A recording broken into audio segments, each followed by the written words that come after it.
Seeing the majority of the crew reunited with Robin was very heartfelt and a tearjerker for me, but the end, man, with Lucci and Luffy and just his resolve.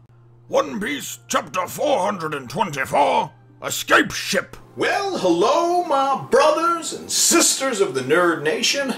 I, as always, am Jim, here to bring you another review on the awesome and action-packed Enies Lobby-filled tale of One Piece. Now, our last chapter, of course, saw a number of different things going on, as there is many different groups kind of split up, trying to work their way back together, but really the main thing for me was at the end of it, finding out that Kokoro, in the midst, you find out she's a mermaid, in the midst of her, of course, saving all of the Straw Hats, minus Luffy, and, well, of course, I guess Nico Robin as well, because they're on the ship with Frankie.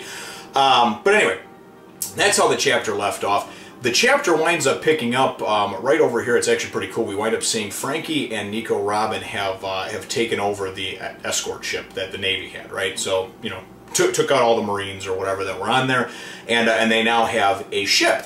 And we know that, of course, because they still want to capture Nico Robin alive, that none of the other warships are actually firing on that bridge, or, of course, their ship, at least for right now. And, you know, it's kind of cool because it's like the perfect moment type of thing, you know, and as Oda so often does in this, you know, right when you need some hope, all of a sudden it comes to you. And Nico Robin and of course Frankie haven't seen everybody in a little while, and you know, and Frankie's like, "Are you sure they're going to be okay?" And she's like, "Oh yeah, you know, and this and that, gotta have faith," type of thing. And all of a sudden, Kokoro goes and pops up over the side of the deck, of course with everybody in tow, unconscious, and we just kind of hope that everybody will be okay and be all right and all that stuff.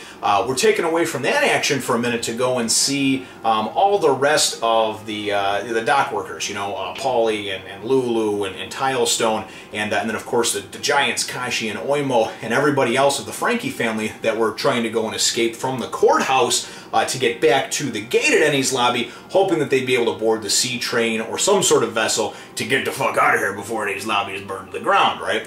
Well, they wind up going and approaching and getting up towards that gate, and there's actually a couple of naval warships there, of course letting their guys on and telling everybody else pretty much just to, you know, stay still, stay there, you know, hands up type of thing.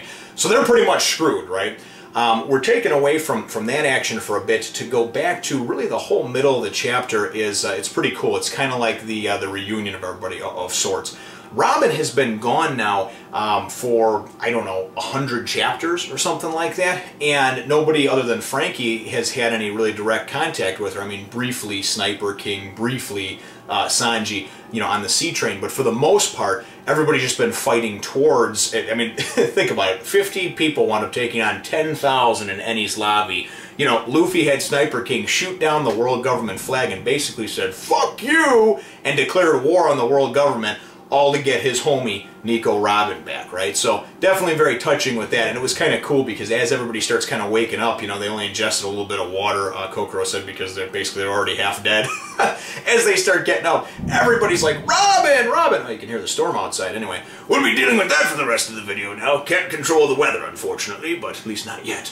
But so they wind up, you know, having them just, you know, it's the tearful reunion is what it is, you know. It's everybody just kind of jumping up and just hugging Robin and everything, you know, and just sort of, it was, like I said, it was great. It brought a tear to my eye, just kind of seeing them finally be like, this is finally, you know, the fruit of our labor, right? Of everybody pretty much putting their life on the line for this girl, for this woman, and finally being reunited with her. So I thought that was cool. We also find out from Kokoro that she's an ice mermaid, I believe that they said, and what that means, I guess, at least for her particular species of mermaid or whatever, she says, number one, you'll learn more if you ever come to Fishman Island, right? So that kind of leaves that one hanging there. But she says that at 30, a mermaid, these ice mermaids or whatever, their tail splits and actually, you know, pretty much allows them to live on land or in water. So they pretty much have the both, you know, both abilities and whatnot, you know.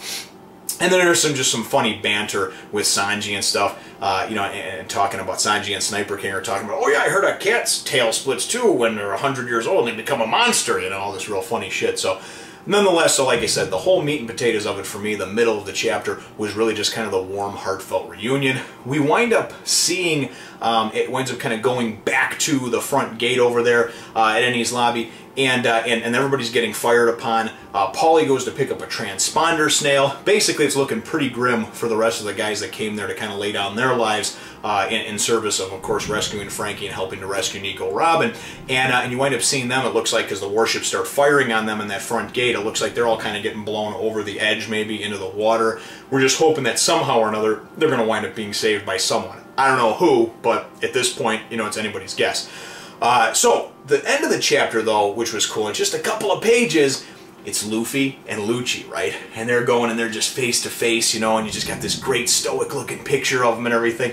And Luffy, of course, is just fucking, he's dripping in blood and sweating, but he'll fucking, man, he will go and start a war for you, right? I mean, if you're his buddy, he'll go to war for you, you know, that's what he's doing. So he goes and starts pumping up into gear 2, you know, and he's, you know, or second gear or whatever you want to call it, and you see his legs pumping and shit, and he's just like, I'm not going to stop now until you're done, until you're defeated. Well, there should be a pretty bad storm over there, my God. Anyway, hopefully we don't lose power.